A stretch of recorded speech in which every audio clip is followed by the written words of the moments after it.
Кыргызстанда чыгып аткан шорону өзүнүн туулган күнү өрт чыкты. Ал эми 31 май 2026 жыл Бишкек шаары учурда Кулиева көчөсүндө баратам. Урматтуу замандаштар, мекендештер, мынакей өзүңүздөр байкагандай өзүнүн туулган күнү өрттөнүп ушундай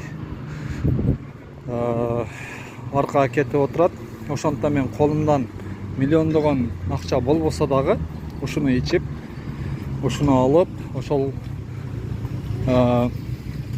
кайра жанданып алуусуна кошогумду кошуп атамын. Мындай кылып, урматтуу мекендештерим, алгыла ичкиле, коола ичкенден көрө ошол жакшы го дейм. Андыктан